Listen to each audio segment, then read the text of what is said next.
what that is? Discipline. Selfish. No joke. We're legitimate. Let's fucking do this. Then do it. Do it 100%, because I'm trying to. We recognize that we are limitless.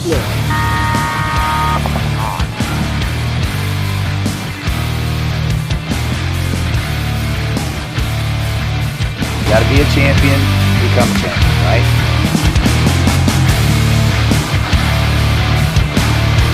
Winning is a habit because we create habits that lead to good execution and success. Welcome to episode 24 of the Coaches Show. I'm Coach Mike Bianca of the New Orleans Hurricanes, and with me is my good friend and coach of AC Diesel, Ryan Gray. On this episode, we'll be trolling with the Taylors. That's right, our guests tonight are Thomas and Keith Taylor of youth team Iconikk, formerly known as the Infamous Kids. We'll discuss youth paintball and youth paintball leagues and the success of this young group of players and what they've experienced in the past year. Yeah, I'm excited to get them on. Thomas and I have been talking about this for a while, and it just makes sense. You know, they have had quite a streak, which we'll get into as we get them into the studio. I've been kind of watching them over the last year, and they keep getting better and better. And several of Thomas and I's conversations, I've been like, man, if we were even half as good, even like an amateur B as these kids are playing youth paintball, they're like some of these kids 10 years ago playing how they play now could have been top level players. So it's really exciting to watch. And there's a huge movement going on right now kind of across the country with youth paintball. So we'll dig into some of that stuff as well. As always, this show is sponsored by Max Sportswear. If you are looking for custom paintball gear, get Max. The website is scrolling across the bottom of the screen if you need the URL. Let's bring in the Taylors. Yeah, let's do it. I'm looking forward to this. And there they are. What's up, everybody? Welcome. Now, where are you guys coming to us from? We are in Oregon, close to Portland, a little town called Wilsonville. Outstanding. Man, I was just in North Oregon. Coast. And you didn't come visit. I mean, I was there with my wife on vacation, and I really didn't want to see anybody. We went straight to the woods, and we're in a cabin right on the Sandy River. Oh, nice. And yeah, did not really want to see anyone. Didn't really want to talk to anyone. It was just an opportunity to kind of disconnect. So beautiful country there. Yeah. The Northwest is quite beautiful. It's a little wet, but it's quite beautiful. It did not rain the entire time we were there. I mean, it was like silly. Like people were telling us this never happens. So why don't you guys tell us a little bit about? Yeah. I always bring the sunshine. Why don't you guys tell us a little bit about kind of how this? So it started as the Infamous Kids, right? And it's now kind of morphed its way into Iconikk, right? Yep. Okay, so why don't you guys tell us a little bit about that origin story? How did that come about? You want to take this? You want me to start going? How do we want to go here? I would say you start. You should start. Okay, awesome. Yeah, so I mean, obviously the Infamous Kids, when we started doing youth teams, you know, I was been with Infamous for a few years, and why not have Infamous Kids? That's where we started playing 50 cal, right? 50 cal events. So started Keith and a couple local kids from the field started playing 50 cal youth events.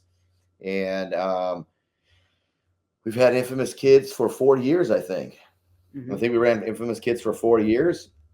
I want to say after beginning of last year, we started looking at different IK names. Just because, you know, ultimately Travis owns Infamous. That's his name. That's his team. You know, so can't be Infamous Kids forever. But also, you know, just like the Iron Kids went to Dynasty, you have to eventually brand out and have your own, you know, branch out and have your own brand, have your own name, do your own thing. And, you know, so we went through a lot of different names, trying to figure out what we wanted. And we wanted something that was, you know, I mean, Iconikk. And there you go.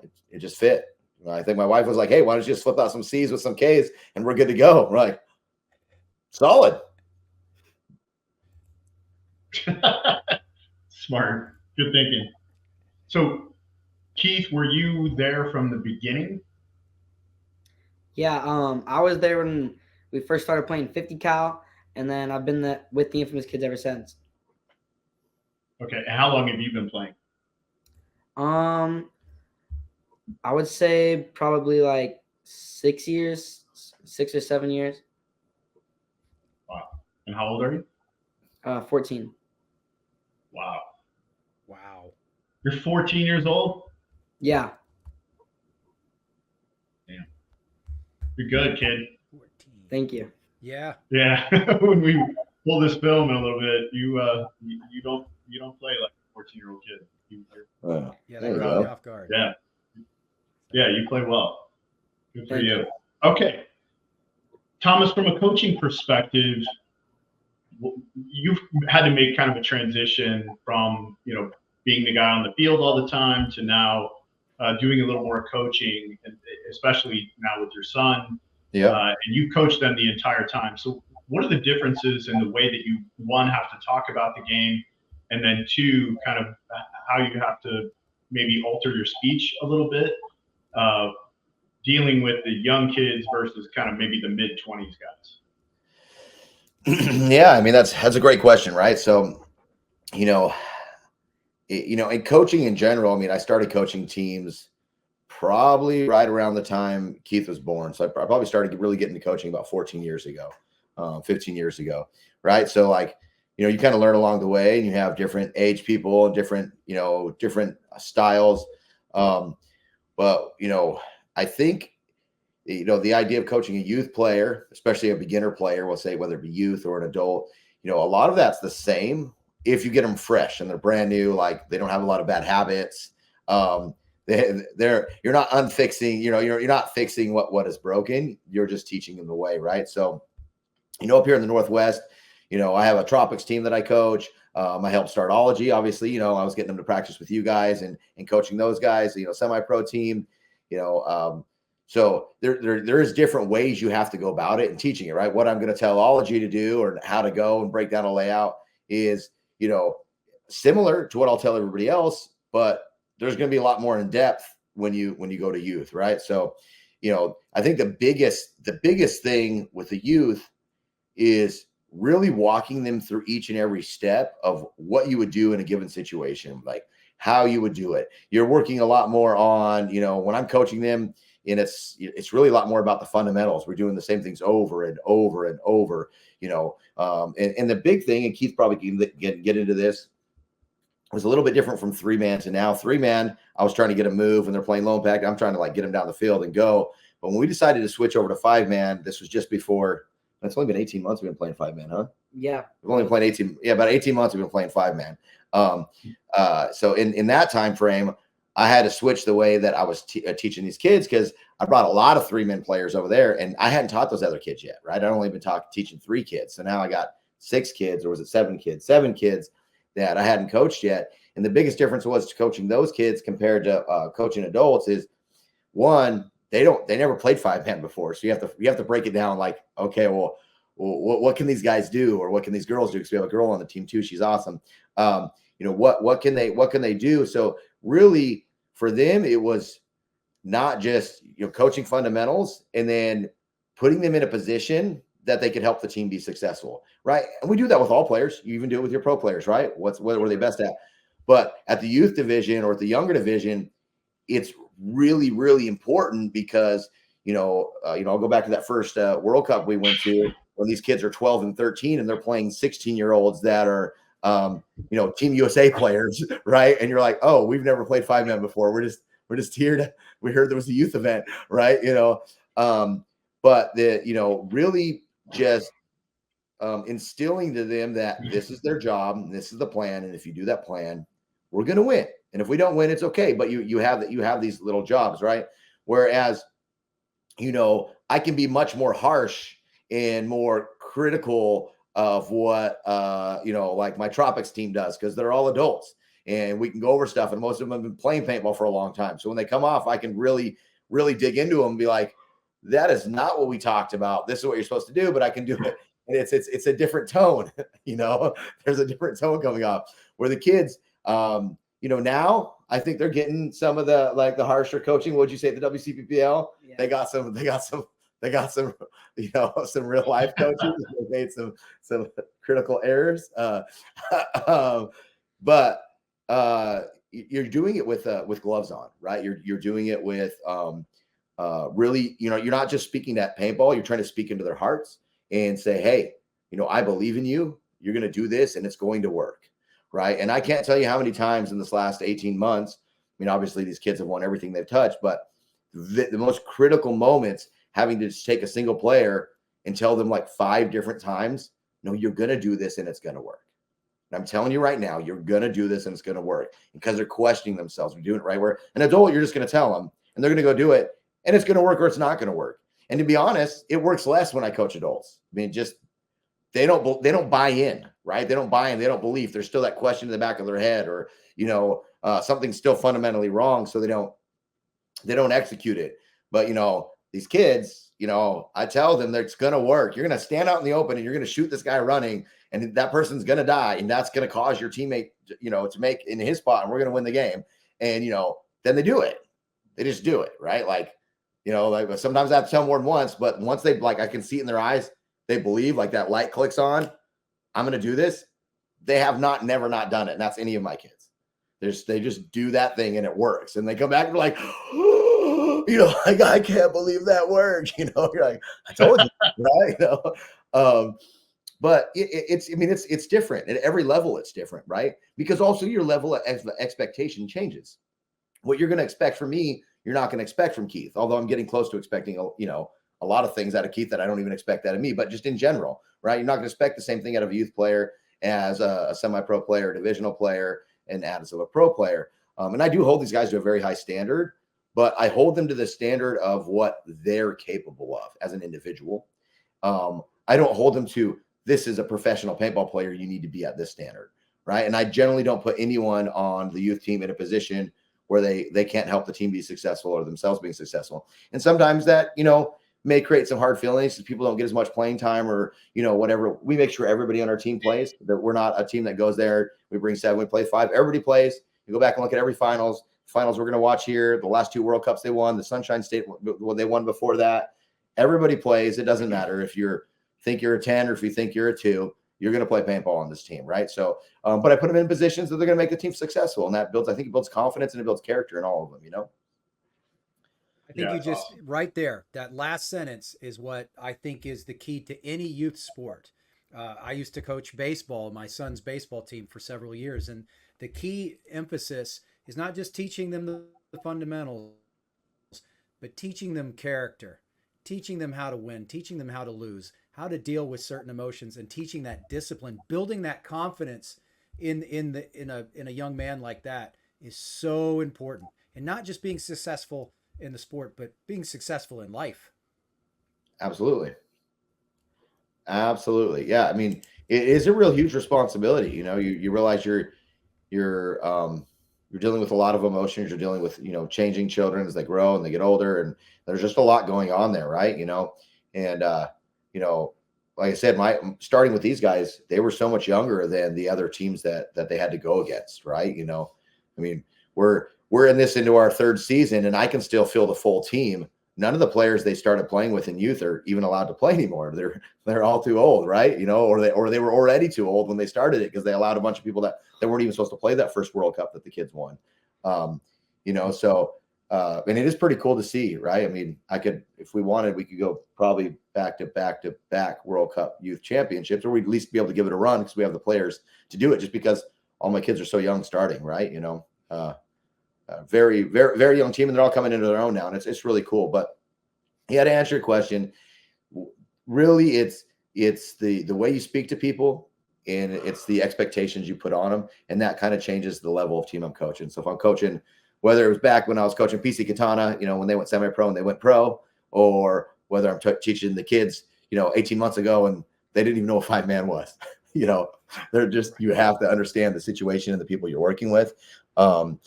and then have a realistic expectation and not try to put more on them than they can get. Right. I mean, we were talking a little bit before the show, and I kind of liked what you're saying. It got my head rolling about the the players in the Hurricanes. They did so well, but that doesn't mean that that's now the expectation they have to hold themselves. Right. You now know what you go look at. Hey, this is what we can accomplish. But that doesn't become now the expectation. Like, if you don't do this, you're a failure. Absolutely not, right? Now we know, hey, look, we can do this, right? And so you can instill that into them, but not like, well, if we don't do this, you failed, because that's not the level. Now, if they go and they do it 2, 3, 4, 5 times in a row, okay, well, that's the new level. All right, let's go, baby. We're a finals team every event. That's our new expectation, right? Dynasty, they expect to be in the finals every time, and that's where they hold themselves. And that's okay for them to do that. That's okay for their coaches to do that. Right. So, I believe, if you just hold people to the expectation of who they are as individuals and as players, and especially with the youth, so you don't burn them out, you don't scare them away from the sports, you don't break them down as a human being so they no longer want to play that sport or any other sport. Right. Because what coaches don't understand is this translates into their real life. This translates into their school, into their family life. This is not just you're dealing with youth. Like, this translates into their whole thing. And you have to be very careful with that. Right. I played sports my whole stinking life, and I had coaches that didn't go well. I mean, can I share a story about you? You could. Keith started off playing soccer, and I was his coach. And I mean, he was outstanding. I mean, fast, above all, we were winning everything. So we got him into a traveling sport, and his coach just beat him down to the point Keith just quit soccer, and as a dad, I mean, it still almost brings tears to my eyes because it was horrible. I was like, this is not cool. I get it. He might not be, the next Messi out there, but he came in with a great set of skill sets. If you just work with the skill sets you have, he's going to adapt to the sets where you are. Right. I'm a true believer in that. Everybody can achieve anything if you have the right coach and the right attitude and mentality. Right. Attitude. Yeah. There's two things that and there's two things you kind of mentioned there. I want to touch on that Mike and I talk about quite a bit on this show. One of them is you were talking about, you hold them to an expectation that is appropriate for where they are, right? We talk about, I say a lot that I want my group to be as perfect as they can be. That doesn't mean they're going to be perfect, but I want them to be as perfect as they're capable of, right? Yeah. I'm not expecting, now with this group, it's different. With Notorious, I wanted them to be, they need to be as perfect as a tier 3 to 4 team can be, right? I don't expect you to be Dynasty, but I also don't expect you to be the Latin Saints, right?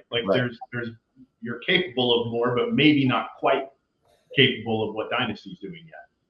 And then the other thing you talked about was understanding these kids' lives and them carrying over things that happen at practice or at an event and carrying that over into their real life.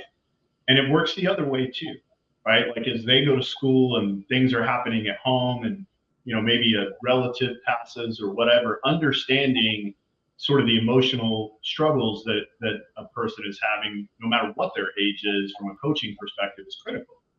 If somebody's going through challenges in their regular life, they're not going to be able to show up on the layout weekend and probably play at their best, right? And they maybe need a little bit different type of attention and direction, and certainly a softer approach, right? That's probably not the person you want to destroy that day because of what they're dealing with. So I love that. Yeah, good for you, man. Oh, thank you. So, Keith, what's it like kind of having your dad? Obviously, he's a great mentor, right? He's a good man. What's it like having your dad coach you? It's definitely interesting because you're family. Do we need to kick him out for you to tell us? No. You can be real with it. I got big shoulders. No, you're crying. I'm not crying. It's definitely different than if you're just at home doing something. You can tell he's locked in, so he's locked in what he's doing, and so it's almost I try not to think oh, he's my dad. I just try to think, oh, he's my coach, so I'm gonna go to him as a coach and treat him like my coach and all that. So then I can focus more on the game and stuff, and not as focus on family and all that. I just really want to focus on the game and focus on my game plan and what my job. Great answer. Well stated, young man. So, it's interesting to me, right? Something, because as someone who coached his own children, it's, there can be that separation, and it's difficult to do. It's difficult to remove the dad aspect out of it and be the coach aspect. And as a child, I can only imagine, because my father coached me in some instances where it was very difficult not to look at him as dad, especially when he's a, former military Sicilian who basically, if you didn't, if the first and last word that didn't leave your mouth was sir, it was going to be a bad day. So I like that. I love that perspective. So when you say that you look at him as your coach, you're still looking at him as that authority figure for the sport, as right. There's still that love and that discipline and respect for understanding what he's bringing to the table. Yes. Yeah.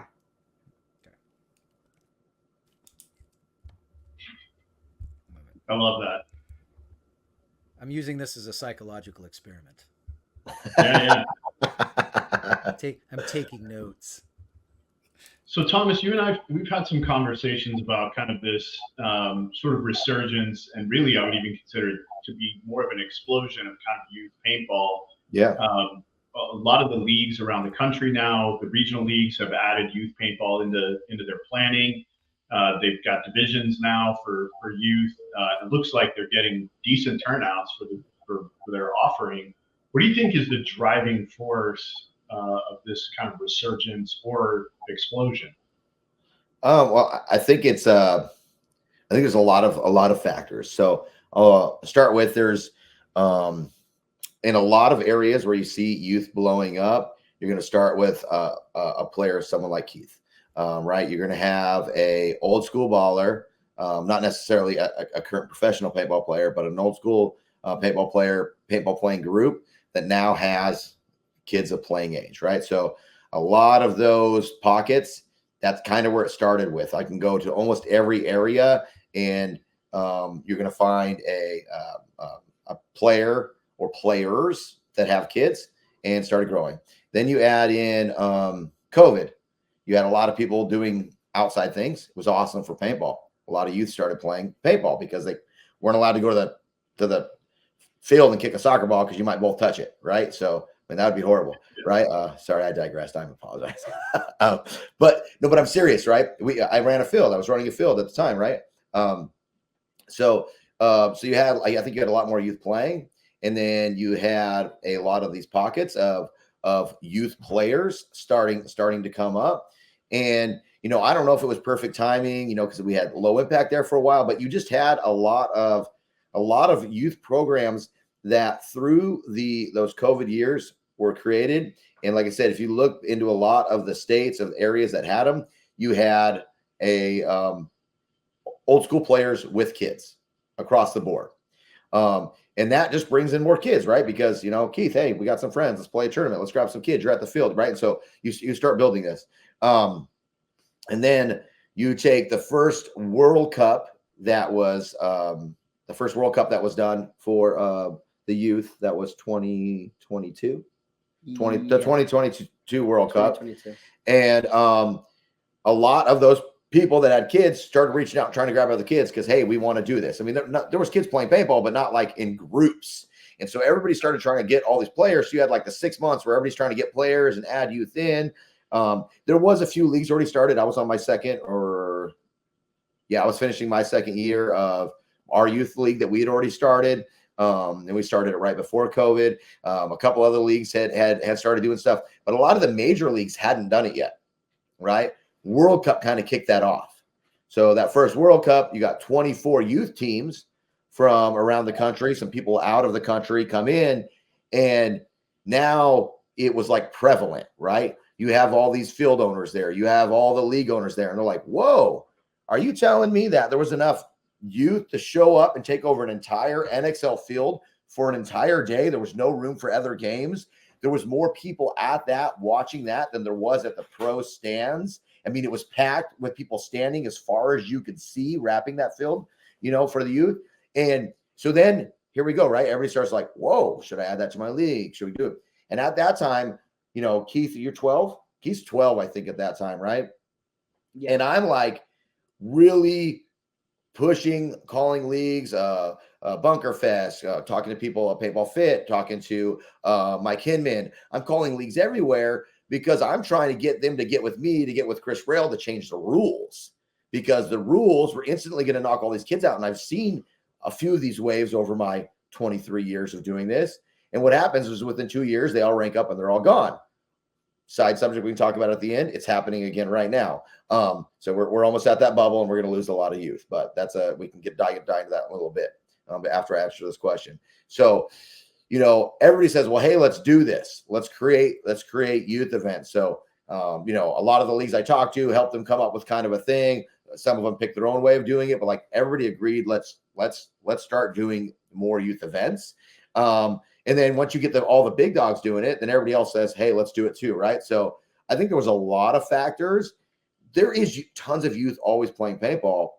It's what happens is no one's actually reaching out to them and saying, hey, we have an event for you. You don't need a teammate. We're going to get you involved. Come do this, right? But as soon as you start getting big leagues doing it, then small leagues start doing it. Now you have people on the ground, which is where everything starts. The actual field owners, the local teams, they're reaching out and grabbing people. And it's just that, it's that effect, right? So we had a little, I'll go back to it. We had that little COVID spike of more players playing. We had a bunch of people bringing in kids at the same time, World Cup, and then that's kind of filtered back down through everything, right? So I think everybody plays a big part. But you can kind of thank the leagues all doing it because of, Mrs. Montresor and is it Mark Gong and a bunch of other people that were like, hey, let's do this youth event, right? And they were all putting all the pieces together at that World Cup. And I mean, if it wasn't for that, Infamous Kids wouldn't exist. They might exist, but not in the form that you see now. I mean, I literally only had a youth team of 3 kids playing low impact paintball. And I said, cool, let's grab all these other youth kids. We're going to go take you. Oh, no, that was your first year of 68. Okay, sorry. He played 68. He played low impact the year before.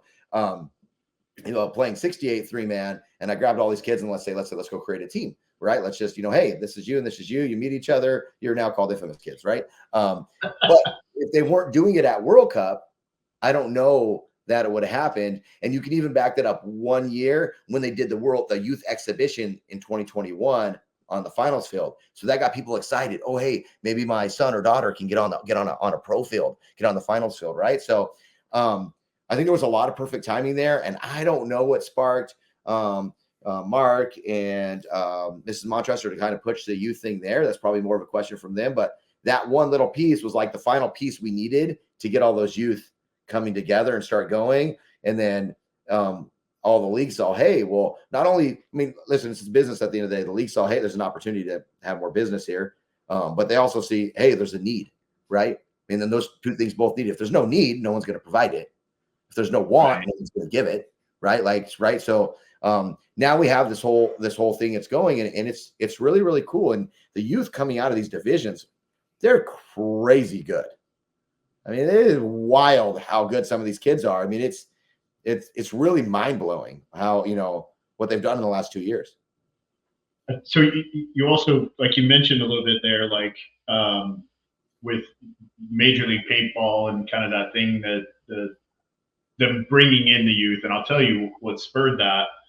Tom keeps all these analytics of age, right? And what happens every time we have this big spike, when it goes the other direction, the older guys, when I say the older guys, I'm talking about the 24 to 30, they kind of stick around, right? What happens then is we miss this gap from like the 17 to now, by the time they come back, now they're 28, right? So then they have to do this total rebuild again to bring all this youth back in.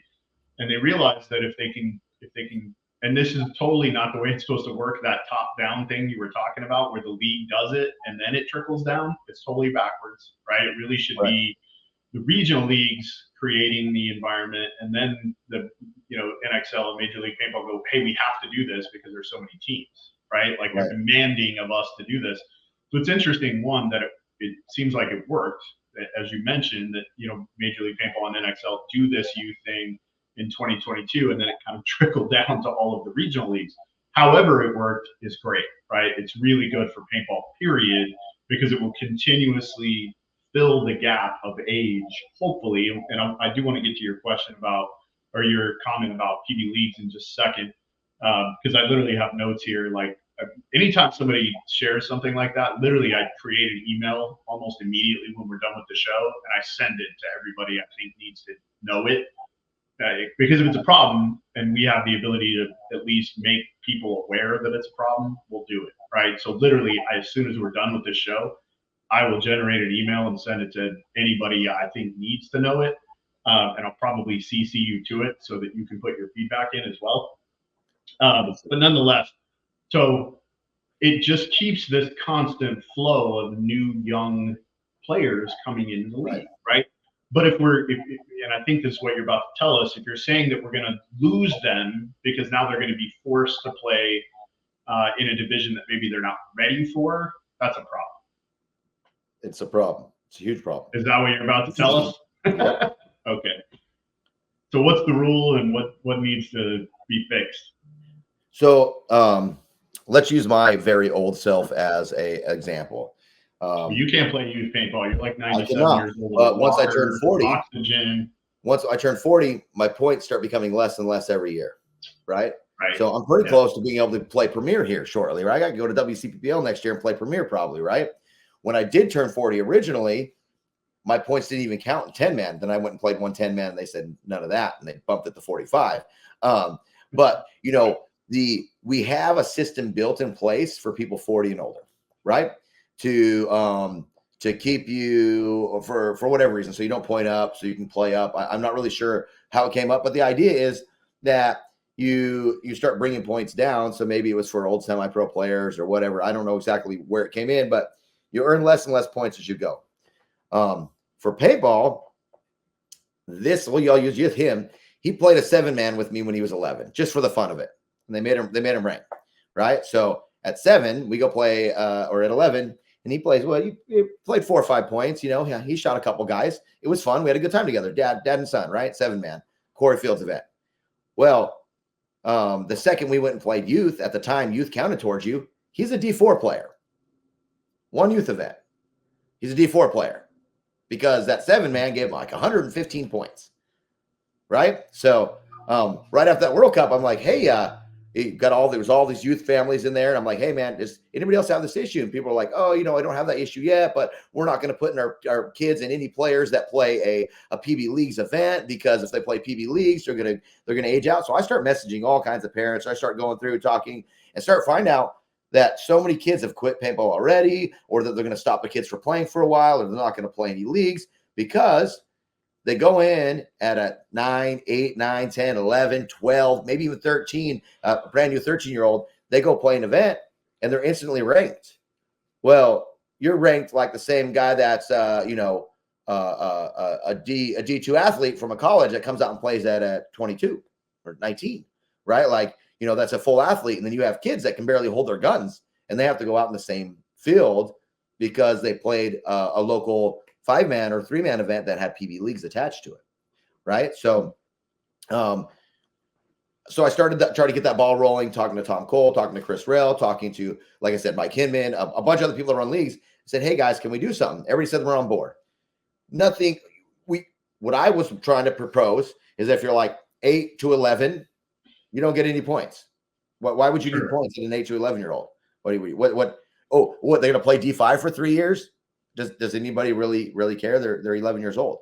I mean, they could, you know, at 11 years old, you're still barely holding the gun. Even if you're a tall 11-year-old, you're not, you haven't built real muscle yet. And even if you did, if one 11-year-old can change the whole game, well, then they're the, 1% out of a million, and good for that 11-year-old, right? Rock out, right? So I propose doing just the same point things, like 8 to 11's no point. 12 and 13 would be like 50% points, 14 and 50 would be 75% points. And then, after that you move up, just so that kids would have opportunities to play, kind of like a little league or, a Pee-wees. I can think of a lot of different names for other sports because you could play in your own age group. So what I got a lot of pushback was, well, they should just play in their own age group. Well, we haven't built that yet. There's not 100 people playing youth. They got to travel to events where there might be 3 youth teams, 5 youth teams. So what happens is these kids get thrown on teams. They get thrown in. Keith plays with the shot kids. And Max, he's 15 now or 16? 15. Max is 15. His little brother, Parks, is now, I think he just turned 12. Yeah. He can't play paintball because he's about to go D3. And he's, tiny, and he's not, what can he do? He's not physically built enough to go take anybody's spot, but he's ranked too high to play on any team. So now he gets to go watch his brother play paintball. So what is the maximum amount of points that a youth player can have? So Chris and Tom got together. They did do one thing for the youth. Your first 4 youth events doesn't count against you. Okay. Right. So I got another story, a guy down south that's causing a lot of trouble, but he doesn't like that because he let his kid play D4 and D5. But the first 4 youth events, that's the one thing they did do. If they play strictly a youth event, then it won't count towards their APPA.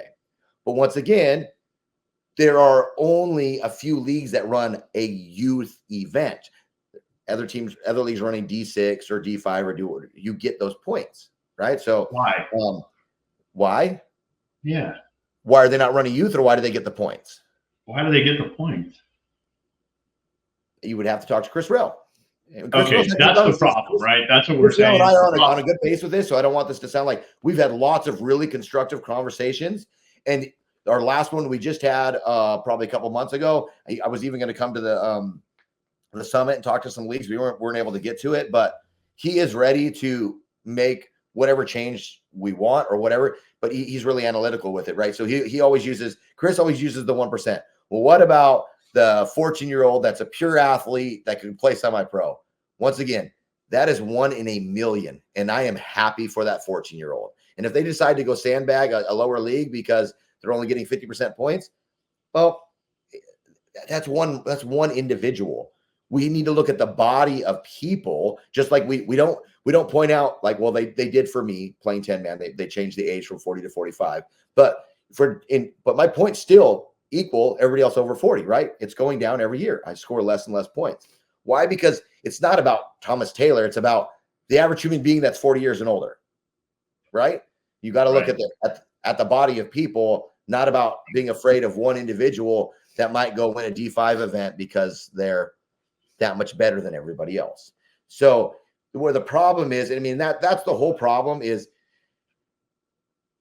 there isn't enough people, or there isn't whoever we need to just to say, no, this is what we're going to do. So, Chris is trying to balance that. He, like I said, he did acquiesce and he gave all the youth players, if you go play a youth event, you get 4 free. But if you look at like all the ML kids that came through, and there's tons of kids I can go through right now, they did that, but they also wanted to play local events. And most of those kids are now D4 and D3. And some of them have been playing literally, 16 months. Right. So they're already at that cusp of like, you're only going to be able to play national events. And we all know what that cost. Mom and dad are only going to support that so long, unless you're one of the, wealthy people in our country. And if you are, great for you. But that's, once again, now we're back into that small, tiny 1% that's going to continue to play paintball. Right. So you have Parks on one end, that's 11 or 12 now, sorry. And he can't play because everybody moved up and he's just, not ready for that. And then you have these other kids that probably can play, but they're about to be pushed into, I can only play national events. So now you're left with just a little bit left in the middle. But again, so you keep saying like they can't play because they're going to be ranked up, but so what, if my kid was on a youth team and we go play local events at whatever level, D5, and he accumulates points at each one of those, what keeps him from being able to play youth events? So your kids, say your kid's 12 or 13, and you go play a few D5 events and you do semi-well. So now you're D4 going into the next year, right? Okay. So now year 2, you're playing paintball, you're D4. D4 currently has as many players playing paintball when I started as more than players that are coming into it, right? So it's like the most sandbag division in the entire history of divisions. So now your kid that's 12 or 13 that's trying to get used to paintball is going to go play someone that's 15, that's been playing for 10, 15, 20 years. And it's going to run them down. It's going to punish them. And they're just not ready for that.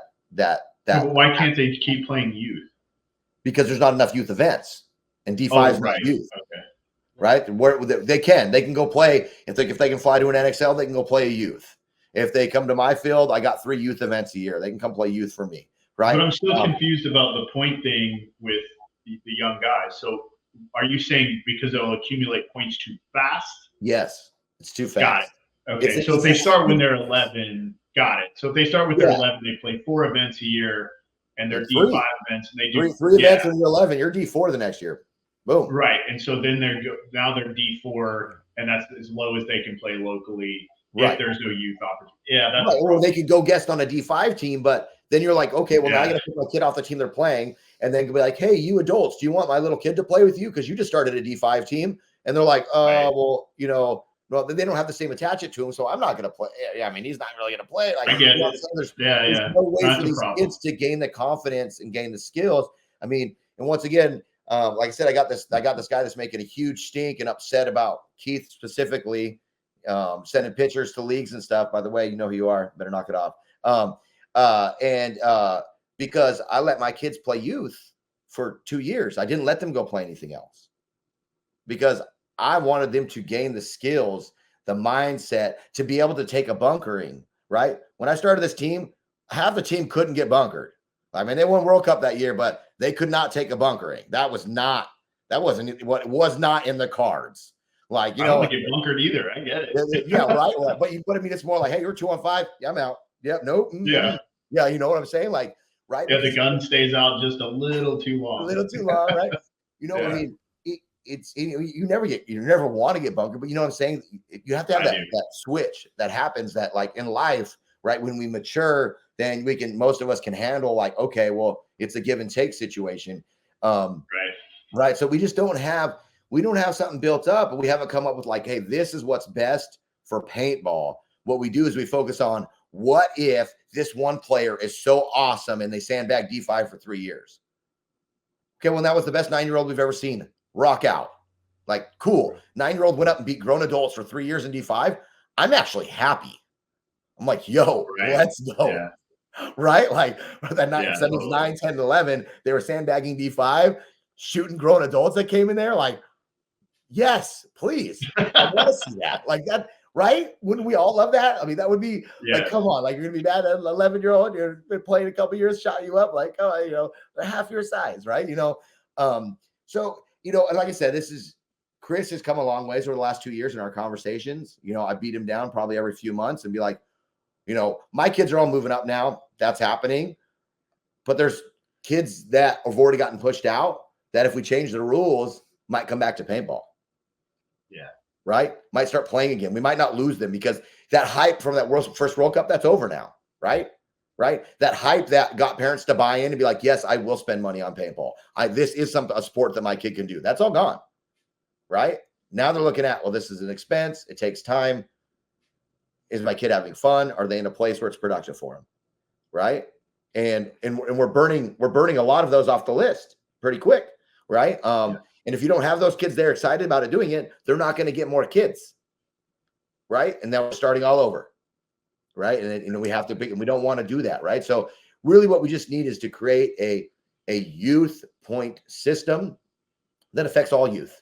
Right? And it has to be by age, not based on the outliers, not the Oliver Langs that come in at 16 and are already, right, great, right? I mean, the outliers are the outliers, and that's okay. That's okay to have, right?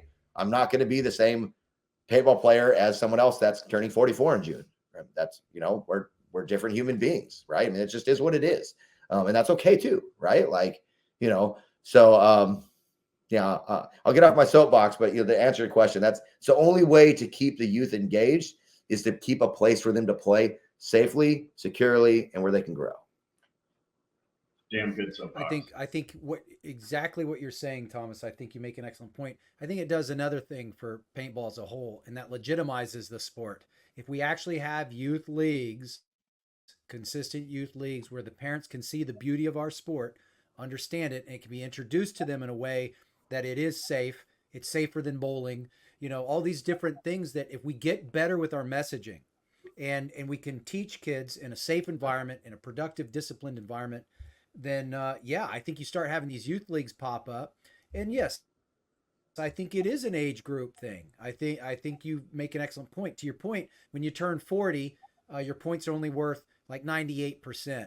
When you turn 43, they're now 93%. When you turn 45, it's 90% or something like that. Like I know I'm 51 and my points went from D2 to D4, just like blam, right straight down. Same. So I'm looking to go forward to go playing some D4 because you're right. D4 is one of the most sandbagged divisions in the state of the sport. But yeah, I think the more time we spend and we get the right people involved in this and start looking at some of these local fields and talking to these local and regional leagues, especially the regional leagues, if we can start building up the youth event, okay, players between 8 and 14, right? Or cap it at something or what have you.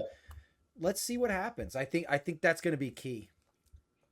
Absolutely agree, right? And it would be pretty easy to put a point margin on it, right? You know, like I said, you know, I don't know that a kid 8 to 11 should be getting points for anything they do, right? I mean, he's going to rank up this year, you know, because of other stuff he did. But no matter what, this year, because of that one event and when he played when he's 11, I couldn't let him play in the events because he's already, because whatever it was ranked at, it was like a 7-man. So say you got D3 points, D4 points. I can't remember what it was, but that one event was enough to make him D4.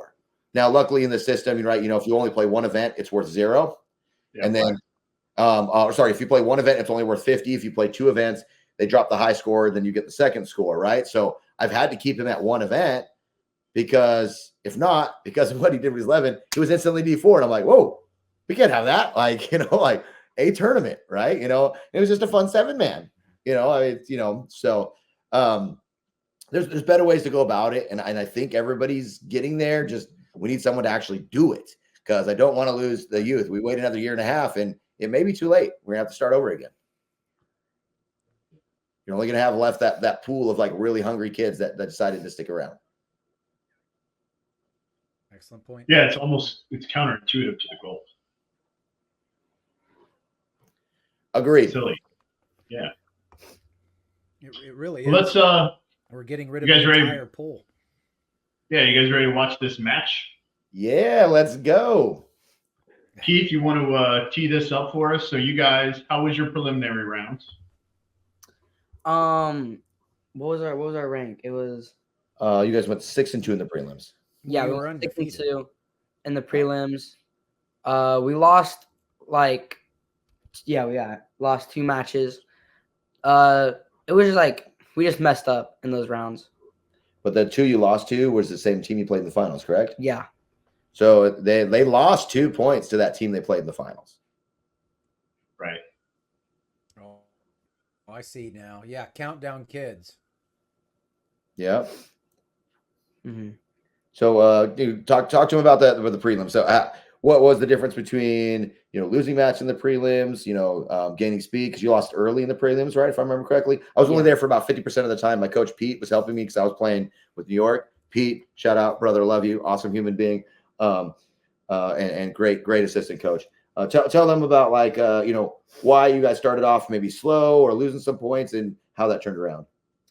Yeah, I think we started off slow. I think we were just expecting to go in there and just win everything. But then we were so we were playing as individuals and not as a whole team like we should have been playing. So it was really rough for us. In the start, we started off really slow, dropping bodies off the break, not hitting our shots off the break. Our snapshots and stuff, we were playing really sloppily. So I feel after he came in, he gave us a speech and stuff. I feel that was we were oh shoot, we gotta do better. We're not playing as we should be. So I think then after that we started getting more momentum, and then we started playing a whole team, and then we started playing really good after that. Nice. Probably had nothing to do with the speech. Yeah, I may have come over after my first match and they were 2-2, and I was so happy about it. Yeah. Well, let's get into this.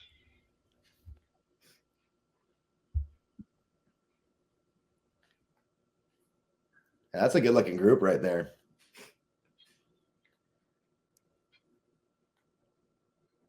Rich just looks so weird without the beard. When he showed up without that thing, we all had a lot of questions. Yeah. apologize. I don't know why this is frozen.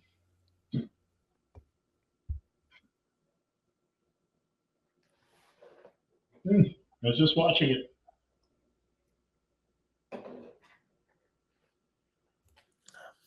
Well, let's see if we can get it to load here. I'm gonna pull it down for a second and see if I can load. Same. Yeah, same thing. Yeah, if you two kind of want to lean out a little bit and show that hardware behind you. Oh yeah. We made sure we set up a nice little check a nice it out. Look at all those. They just won this at the WCPPL, the first D5 event. They had 28 teams down there. That'd have been a good finals to pull up. The Silly Bananas gave them a good run for their money.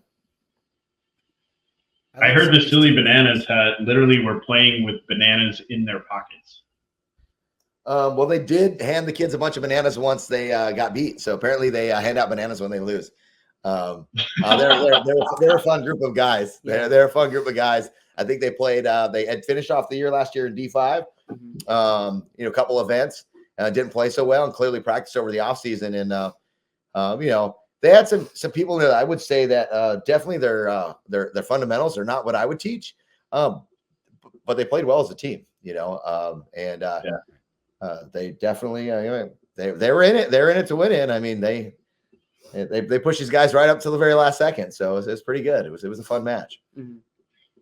Well, it's tough sometimes with the other leagues because we don't have rights to their video, so we have to be careful. Yeah, we have to be careful. I'm sure Mike would say, "Yeah, no problem."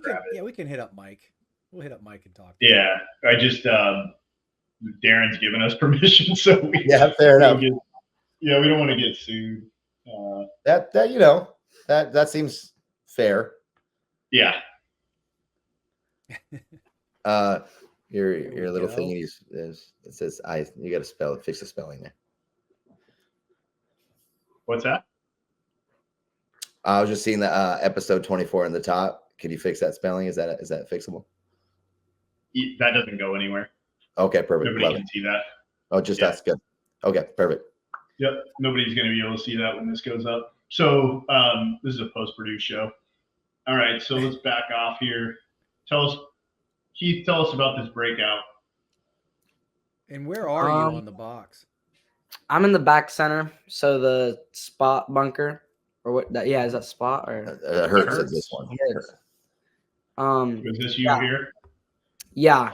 So no, I'm on the other side, shooting the other way. This is you. Oh no. Same. Yeah. He's in the home shooting Doritos. Yeah. This is you. All right. Mm-hmm. Yeah, that's him. You mean the right snake? Right side. Yeah. My fault. You're shooting the right snake. Okay. And so what was the goal with this game plan? The goal was we were gonna get our player into the right side snake, and we were gonna kill two off the break. Your goal was to shoot two off the break. Yeah. We'll break down the breakout. So what was the initial breakout for him? Just tell him that to start with. Was that our bread and butter play or? Yeah, it was the bread and butter. Yeah, so this is what we would usually do. This is our bread and butter play. We would break out, and then we would have someone from the back center go up to the mini W on the Dorito side, which is on the left side, right? Yeah. Yeah. And then we would send someone into the Dorito on the right side, holding that lane so then no one can go in. And then we would make sure no one got wide so that no one got pinched. And then after a certain amount of time, the homes would have to leave. So then we can go into actually playing the game and not just holding lanes. So then when I got out, then that's when we started really playing that side and playing both sides. So then we can go and win the game. And it gets really easy for you guys. Yeah. I couldn't help but notice that, okay, you had your snake side runner going to the top side, the blue Dorito, the single blue Dorito top side. The two of you thank you. You're so good at this. the two of you at home, you also had the gentleman diving into the lower Aztec. And then you had another, actually that one, yes. And then the two of you at home were the only two guns up on the break, it looked like. So if you shot two off the break, that's some darn good spot shooting. So Who were the two kills off the break? I know Keith shot the Dorito runner. Where was the other kill? G1 here. Looks G2 like here. this guy down here is coming off the field. Perfect. So yeah, so that was Keith and Kobe in the back center on that play then. And then, so we're 7 seconds into this point, and we've shot this off the break, this off the break, and back center within a couple of seconds. Yeah, and I think the back center got shot from that would be the God bunker or the blue Dorito. So he dived in and looked inside immediately and shot him, I'm pretty sure. Yeah, so 7 seconds in, and we're 52. incredible. I'd much rather play a 5-on-2. The home dude fell.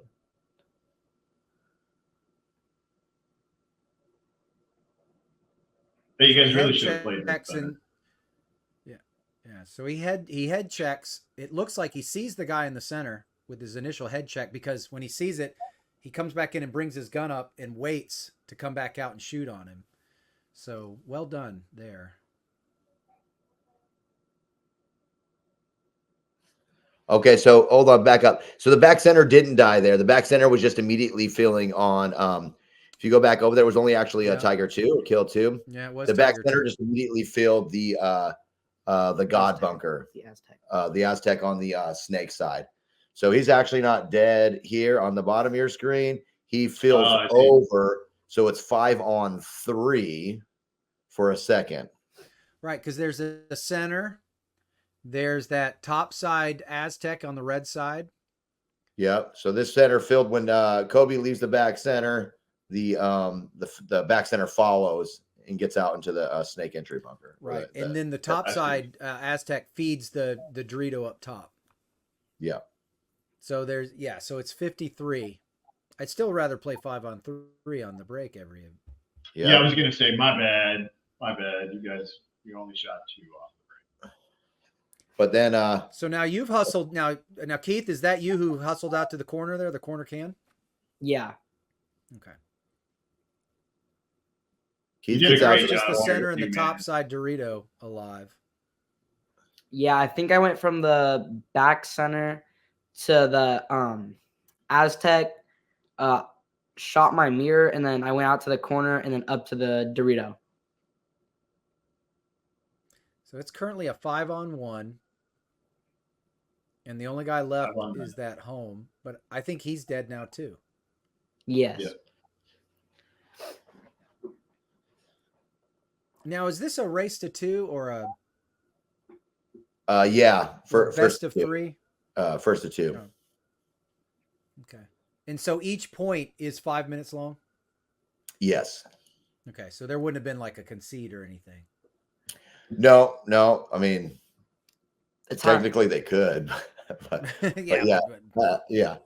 Yeah. I'm not gonna The give time stopped because the dude at the end got a major, and so usually they just like during the youth events, if someone gets a major or like a minor, or not a minor, just a major, they'll just stop the time and give the other team the point. Okay. So it's an automatic point shift. Okay. Mm-hmm. Interesting. Yeah, I forgot. And then they don't start down the next one, right? They don't slow down. It's just automatic swing point. Okay. Mm-hmm. Fascinating. Well, I mean, it doesn't get much better than that. Let's shoot 2 guys off the break and then let the other guys look into paintballs within another 7 seconds after that. So The other thing too, I don't Keith, I was even going know to how give you you props critique there. your team. You stayed really close to your one there. Like when you saw him leave the first part of the snake and go to the second part of the snake, you went right into the Dorito. You kept your tandem and communication line short. That was smart. Thank you. You're not supposed to be doing that. That's what we call it. We call it a tandem line. Yeah, you're not supposed to be doing that yet. You know, we were talking about this earlier, or rather, I remembered to make a comment about it to Thomas. the fact that you said that, hey, back in the day, I was trying to get my guys to go, when I was teaching 3-men and these young, get them to go, not to be afraid. I think teaching aggression is almost impossible, right? I think once you've got a young team that is already aggressive, you're already better than 50% of the teams out there. Right. Yeah. I believe speed kills in the lower divisions. Well, and it does. In the when we first started our team, we didn't have a lot of speed or a lot of aggression, and it really made it hard. So I think one of the reasons these kids have done so well is because they had to play the pocket like no other. Like, these other youth teams would send 4 to 3 or 4 to the 50s, and they're just sitting in there. It's like, well, guys, we better learn to shoot some people off the break and hold some lanes because we're not making it, and they are. But now you see, we have speed. The kids have gotten a little bit older. They've gotten, more aggressive, and they can still shoot people off the break and hold the lanes. So it's really the whole package is coming together. Excellent. Let's get into this next point.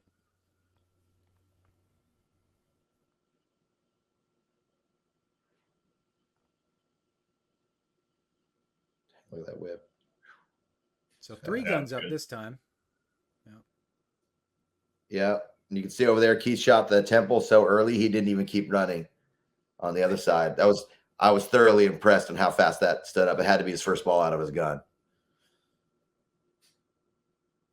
I saw this type of play, this type of center play from a lot of teams, even in the pro division, where they would put a gun up there and basically take him out of the fight because he's looking for the prairie dog. So you're essentially, that's 1 gun down already in the equation. Yeah, and this team used that pretty much every play, right? They didn't really vary off going up the middle, if I remember correctly. Yeah, they would usually send like a body up the middle every time. But I think there's only one time that he really came out and killed like 1 or 2 of us. But then other than that, we fixed it and we stopped them from coming up and killing 1 or 2 of us. Your 2s are playing very, very well. The 2s and the 3s are following up the 1s very, very well. They know the routes. They know the path. You can sell that, hey, if this body from here drops or this side's blown, then boom, we're moving through. We know that it's safe to take this, at least this amount of progression. So well done. Well executed. Well, wait a minute. That's it, isn't it? Yeah. Celebratory hopper. Right? You just won. Yeah, that was it. They'd won Vegas. And so how many events was that in a row? 4. 4 NXLs in a row. Yeah. Absolutely incredible. I got to tell you, I wish we only had to win 2 points. We would have beat Dynasty. Man, you guys had that. Well, it looked like you had it, but no. Well, that was a failed attempt at humor. I thought Ryan would laugh at that one definitely, but oh well. No, well done, well executed. And look at these, and you guys are, do we have a dance, Mike? I was watching. I'm loving watching their faces and the celebration. And, yeah, exactly. That's what I'm doing right now too. That's the deal. Look at Papa right there. So what's happy? So Keith, are you the oldest on this team? I am not. I am one of the youngest. So you want to send a shout out to your boys? Yeah, he's got to be. Give the squad.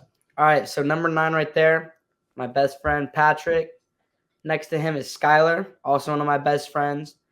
Next to Patrick, or on the other side of Patrick, with the longer hair, that's Skylar. And then on the other side of Patty is Kobe. That's Pete's son. Yeah. Next to Kobe is Greg. He plays on Shot Kids with me.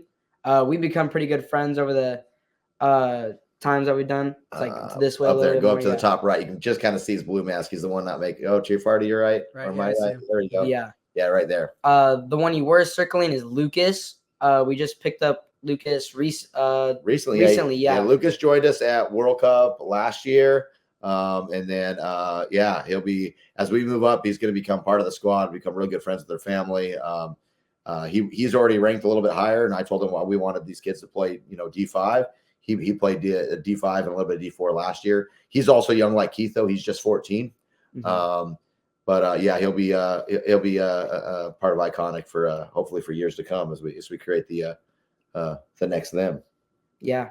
Lucas also plays with Sicarios for the WCPPL. It's like second place. So shout out to them. And then behind Patrick's head, I think who is that? Well, Max is right there. Yeah, where you're at right now, that's Max. Oh no, that's me. That's just me. Yeah, that's you. Over there on the other side, that's Maximus Stancil. Maximus Stancil. He's Tyler's kid, plays for Shot Kids, played for ML Kids and Dangerous Toys last year. So Keith plays with those guys for the NXL on Shot Kids. So the two on the right there. And then who's missing in the picture? We don't have Damien had aged out. He's 16. Yeah. And Macy had aged out. She's 16. Yep. Engaged. So all three of them aged out. They're of the older ones, so they're all 16, so they couldn't play the youth anymore. But the rest of this group you see here could play World Cup too if they wanted. Mm-hmm. Excellent. And does Iconikk have any sponsors you want to send a shout out to as well? Yeah, where do you want to start? Let's start with Finlay. Yeah, right here. Finlay. Finlay hats. Shout out to Jimmy Hickey. He has been there since day one. When they went to the first World Cup, Jimmy Hickey's a local guy. Finlay hats, you guys all know him, right? Original Uprising, does this thing. He was out at the field. He said he'd get the kids some hats or whatever, help them out. We were doing fundraisers.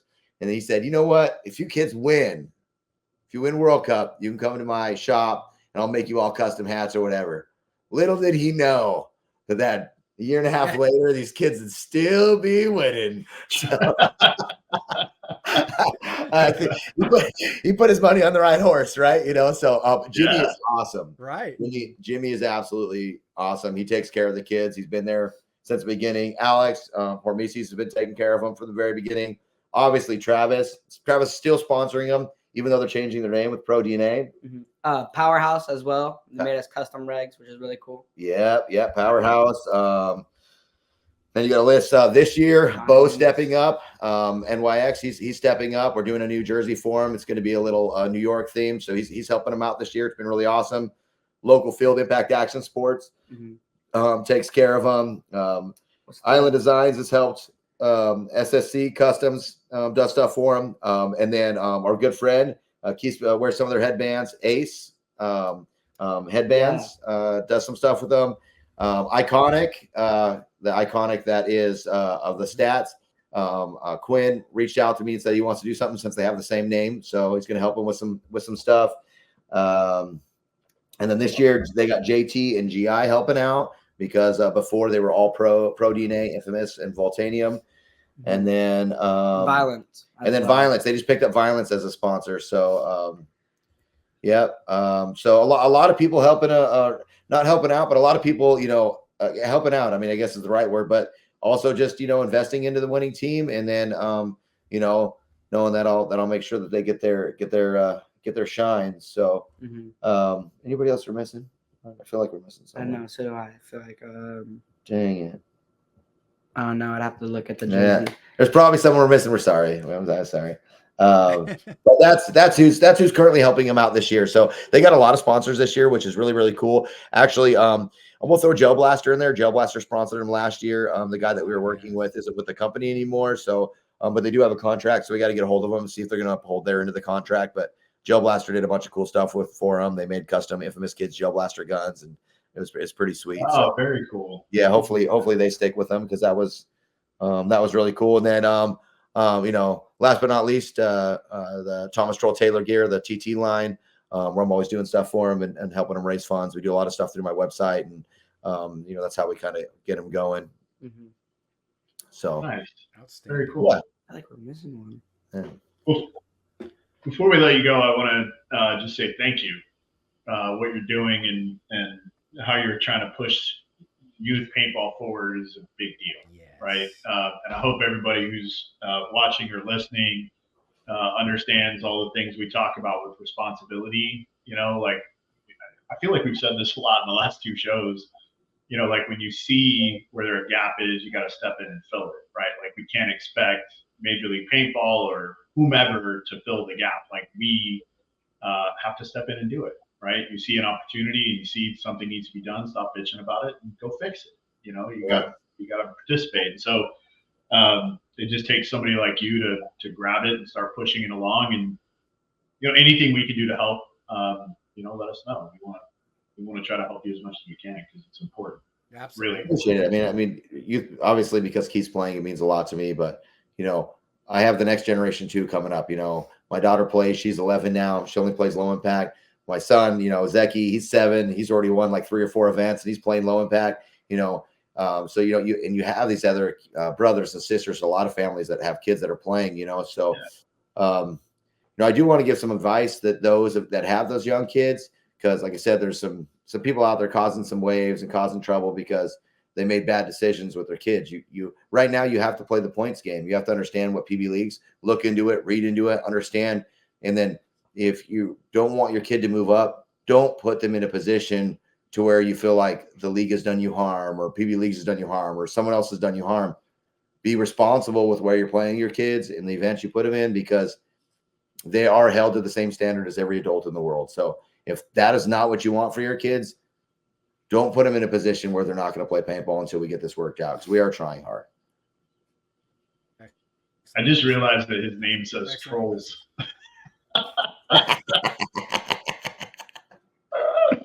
I just realized that. You just, we got to work on that situational awareness, Ryan. Yeah. All right. Well, I'm over here like trying to, you know, fix the screen, and I've been lagging, and so I had. Well, you're doing all sorts of stuff. In his defense, it's easy. I didn't even have my light on when we start. I've been so busy today. I didn't even have my light when we started the show. Like I'm totally unprepared. I'm a knucklehead today. I apologize to the viewers. Not been our best production, but nonetheless, again, thank you so much. We appreciate you guys' time tonight. Keith, big fan. Gonna keep watching you. Hopefully at some point, maybe even get to coach you. We'll see. Sweet. We'll see. Yeah. Thank you. Anything else you want to lead us with? No, man, guys, keep doing what you guys are doing. You guys are awesome. We appreciate you. Keep putting it out there, and you guys are both awesome coaches. So, I mean, I appreciate the time. Thank you, buddy. Incredibly kind of you. Of course, the NYX crew, Dan, Lee, and Rich, they're doing an excellent job. They really are. Yes, sir. Yeah. Good stuff.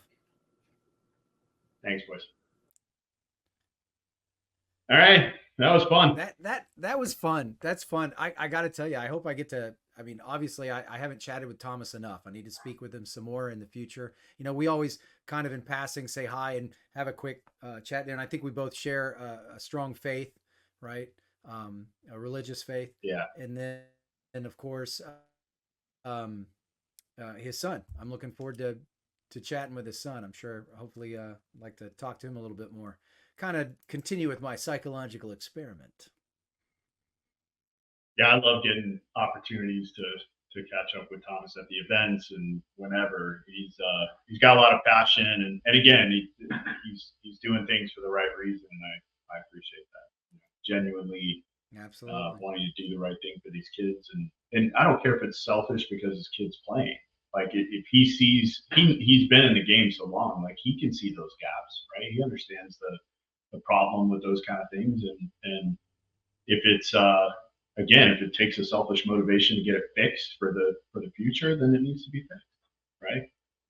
So yeah, I think fun. that's the key. I think you got to be passionate. Yeah, 100%. Hats off to him for making it happen. And if there's anything we can do to help create some youth leagues in the regional events, then we need to get after it.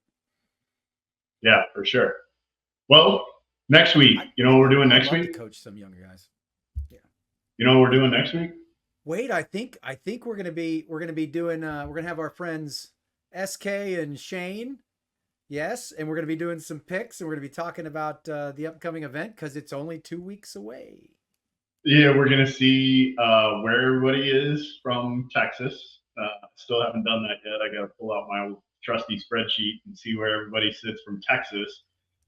And then we're going to bring in the paintball staff guys, talk about the strength of schedule, and then make our picks. However, tomorrow, when the field layout comes out, you and I will jump on. We're going to do a quick 45 to 50-minute virtual field walk. And then, the next week, Tuesday before NXL Texas, we will have our Pick'em show. That should be an interesting one now that we have an event, right? And it's going to be even more interesting having the number 1 and number 2 team coaches, and then, Shane and I. There'll probably be a little trash talk, which will be entertaining. Oh, listen, I guarantee you SK will be picking on me the most. So, I'll probably do things like, well, I knew you were going to do that. I knew you were going to do that. I knew you were going to do that. But he might do that. He might do that. I love it. But it's going to be a lot of fun. I'm excited about that show. Yeah. All right. Me too. Well, thank you so much for joining us on this episode of the Coaches Show. Thank you to Go Sports for using the video, Major League Paintball for all of the support for the show, Jake Jones for all the production work, Alex Sorensen, Kevin Fillers, and Tom Cole. This show is brought to you by Maxed Sportswear. When needed, get Maxed. I'm Ryan Gray with Mike Bianca. Be responsible. You know what that is? Discipline. Selfish. No joke. We're legitimate. You fucking do this? Then do it. Do it 100%, because I'm trying to. We recognize that we are limitless.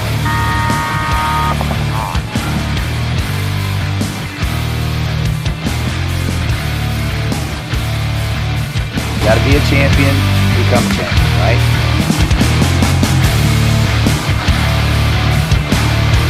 Winning is a habit because we create habits that lead to good execution and success.